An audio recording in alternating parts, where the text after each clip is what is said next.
Greetings, Guzzers. Oh, a new beer for tonight and another new menu, but this is the latest, and I have to say they've got their finger out and he ordered it every day, delivered it today, wasn't meant to come till I think Tuesday. This is Original Nutter. It's a brown ale from Tiny Rebel, it's a newish one, not tried this before, very nice. Well, being it's Easter, I thought we'd do a lamb dish. Now, unfortunately, still buying online, and what we wanted was some lamb chops, and we want them like as in a rack of lamb, so that we had the rib bone, if you like.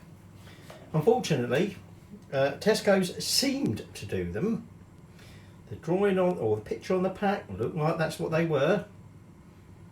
No, they aren't. They're cut a bit differently. Okay, they haven't got the bone in.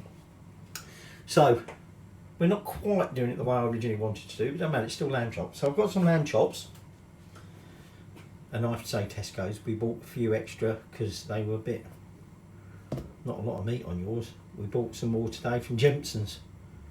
Very nice looking. Anyway, looks like I've got a lot of lamb chops there for two of us, but there's not an awful lot of meat on most of these. Now, a couple of things we need to get going. I've got a pan of salty water on there coming up to the boil because we're going to have some roast potatoes. So I've got some potatoes peeled and cut up, and we're going to be putting them in a bit because we need to boil them first before we roast them. And I've got a tray with some oil in, and I'm going to put that into the oven, which I've already turned on. Okay, to get that oil up and hot. And then before we do anything else, I want to sort of marinate the chops for a bit. So what I'm going to do is I'm going to take these chops, okay, and I'm going to chuck them on this tray for now. I'm not cooking them on this. We're going to pan cook these in the frying pan. What we're going to do is we're going to marinate them. So let me get myself sorted, and I'll show you what we're doing. So what I'm going to do is I'm just going to put these chops onto this tray, and this is simply so that I can give them a coating with some oil, okay, and some rosemary. So what I've got here is some rosemary, so I'm just going to take the leaves off. Now we are going to leave these, we're going to sort of toss them in this with some oil, and we're going to leave these just to sort of marinate in this. Not probably going to do an awful lot for it, okay, but we want to try and get that rosemary flavour into it. And then what I will do is I will drizzle some oil over the top, and we'll just toss them around, hence the reason I'm wearing a glove, because you know what I feel like about getting my hands in all this greasy muck. Right? We will probably fry them off with the rosemary, but what we've got to be careful of is that we don't burn the rosemary. Okay, so let me just do a bit more rosemary, have another swig of brown ale, and then we'll show you how we finish off the marinade. Okay, so I've sprinkled some of the rosemary leaves over it, I've just drizzled some oil over it, and now I'm just going to give it a light coating, I'm going to sprinkle of a few pinchfuls of salt, and now, hence the glove, what I'm going to do is I'm now just going to toss them around to get them all coated with the salt, the oil and the rosemary, and then we're just going to put that by to one side and let them marinate for a little bit. Okay, we're not ready to cook these, we'll cook these quite near the end, because as I said, we're going to have some roast potatoes with it, but our vegetable accompaniment, if you like, will be a salsa, a mint salsa verde, green because it's mint. Okay, So there's not an awful lot into this dish. Obviously we've got potatoes which we're going to roast. We've got our lamb chops. Ideally what we wanted was them on the bone, French style, which is where they trim the ends off so you can hold them by the bone to eat. Okay, which we haven't got. And the lamb that's just been marinated a little bit in some salt, oil and rosemary. And then this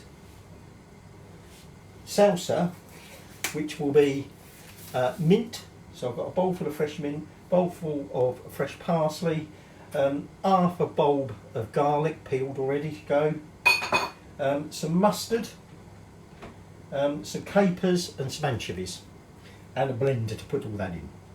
So that's almost like a pesto. Alright, so that's going to just go to one side. I'm going to put the potatoes in because that's just coming up to the boil, and then really not much else going to happen until the potatoes go in the oven, and then we'll start on the salsa. So the potato, sorry, just having some knots. It's going with me nutter. Got to be done that.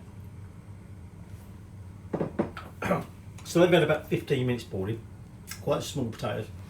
So I'm going to turn that off, and what we're going to do is we're going to drain them into a colander and then give them a little bit of a toss in to roughen up the edges. The more edges, and the rougher the edges, you know, when you get them soft bits, the crispier the outsides will be. And then we're just going to leave them in the colander for at least 10 minutes. Okay, we want to dry them out. It doesn't matter if it dries out. Okay, dry them out. That will just make them crispier when we put them in the oil. So I'm just going to get them drained. Now they've had about 10 minutes. Okay, just draining. So now what I'm going to do, I've taken the dish out of the oven, I must remember not to pick that up.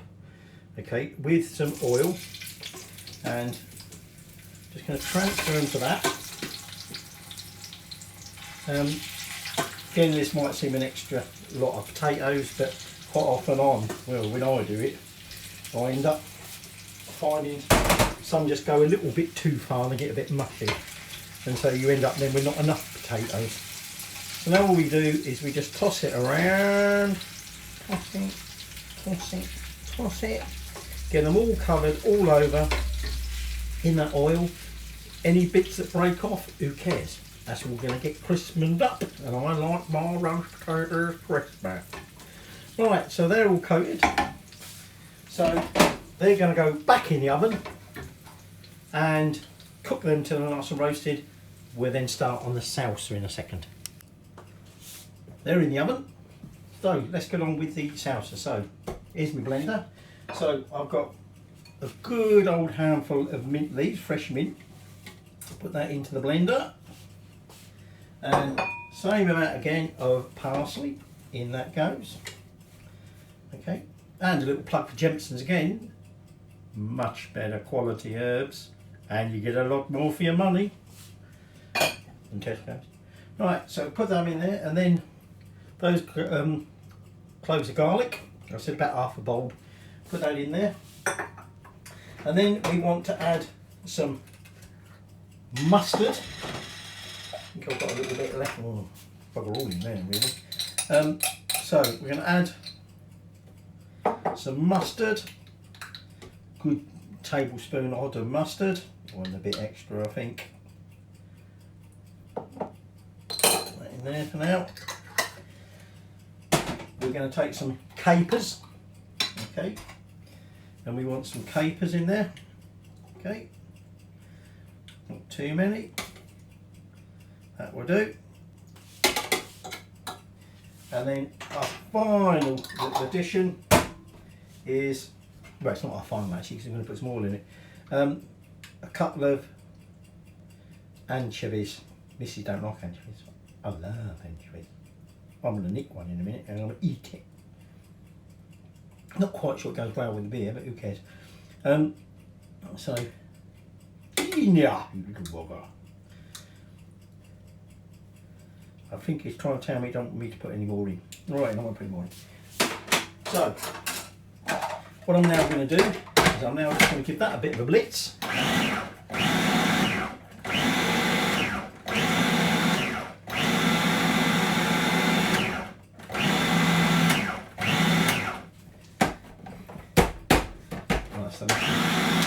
then what we're going to do, turn it on lowest speed, and I'm now going to get it mixing.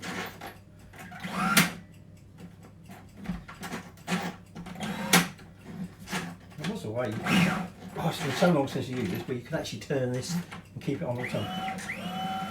And what I'm going to do is I'm just going to pour some oil in.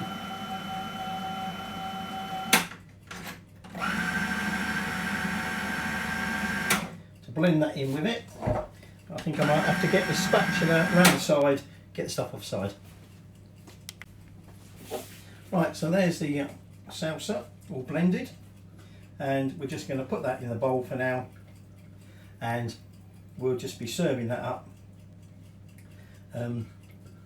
as it is, with the meat and potatoes.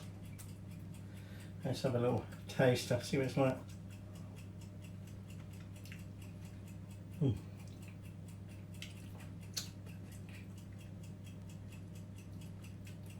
Crunchy with the garlic,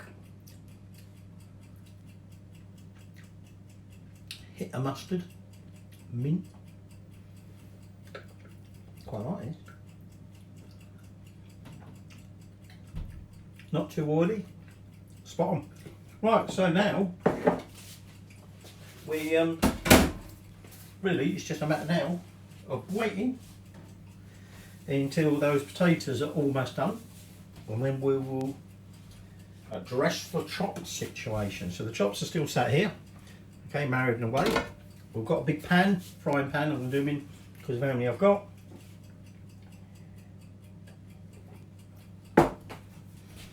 So I might finish that off and then try a different tiny rebel that I had delivered.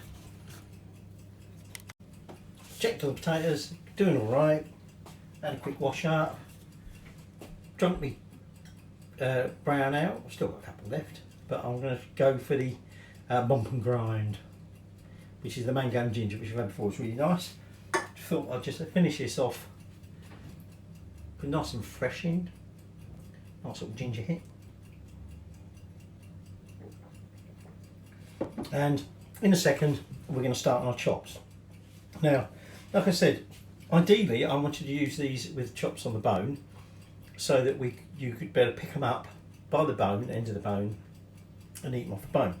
Unfortunately this ain't going to be the case, because although it might look like it, it's just the skin, as it were. So these will obviously not be able to be eaten like that. If you do want those sort of chops and you get them, basically you cut off the fat or whatever around the last little bit of the bone. I think it's called French style. Have it French style. And you can get your butcher to do it apparently, although there's not many places got butchers anymore, is there? But we're not. So these have been just sat in there, hopefully absorbing some of that rosemary flavour. So all we need to do is just add a little bit of oil to the pan, okay, and then in a bit, I'm going to give it about another 10 minutes, we'll start cooking the chops. So I've put some oil in the pan, I've warmed it up. So now what I'm going to do is I'm just going to put these chops from that tray into the pan. Like I say, some of them, there's not an awful lot of meat on it. What we do is we're just going to cook it on one side and then turn it over, cook it on the other side. We'll keep an eye on the rosemary. You don't want the rosemary burning. Okay, if that's going to happen, we'll just oink it out. But other than that, at the moment, that's where we're at. So I'm just going to let them cook for a few minutes and then we'll turn them over. Now, I did move them around a bit in the pan, obviously, to make sure they're all getting evenly cooked. So all I'm going to do now is just turn them over, and I think I'm probably going to turn them another time. Okay, I don't want to overcook the lamb, but on the other hand, I need to make sure it's all cooked through. So the potatoes are just about done.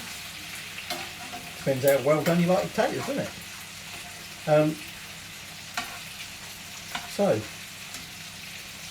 almost there, I suppose. Oh, there you go. I usually say that, no, I almost say you're almost there. And then about another 4 clips later, we are there. Anyway, they're cooking nicely. Apparently you can smell the rosemary. I can't smell, can I? So, I thought, while we're finishing the lamb off, and by the way, you can probably see, I flipped them up onto the edges, just to try and crispen up that skin bit. We switched to the wine, because that's what the wife's on. This is a Yellowtail Cabernet Sauvignon. Very nice. I've had it before. It's not the normal Yellowtail red we have. I think that's a substitution, but actually, for once a Tesco substitution was okay. What did they substitute today? Oh, no, not today, we had it yesterday.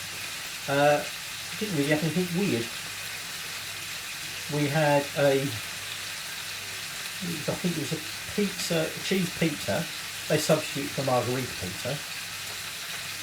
That was fine because you put more cheese on it. And skim milk, which is on skim milk a lot. So they substitute that for semi-skim, which I suppose ain't too bad. Better than weight base. With a whole meal Pittsburgh instead of a whole meal loaf, but there you go, isn't it? Anyway, I'm whittling on. Waiting on the chops really. Potatoes done. Salsa done. So we'll just wait for these to get done. So then while we're waiting on that, we're going to take some of our salsa, lob that on a plate, and then the pot. So we're going to smear it. Okay, a little bit more. Smear it. Okay, just like in a posh restaurant, they smear it all out, so it looks like you've got loads of meat, got bugger all. So that, like we said, but that's not cooked, so that just goes on the bloody plate is rotating with me, so I'm trying to put this on here. So that's on there, ready for the chops, ready for the potatoes. Just going to give them a little bit longer. Might give them one more that nicks around, another little quick turnover. We'll keep the eye on that rosemary because some of that's starting to catch, but it is just about there now. And there we have our seared lamb chops with the mint salsa and some roast potatoes. And I'm not going to try and taste them because it's going to be very difficult eating that lamb one-handed. So you're just going to have to imagine. So, cheers.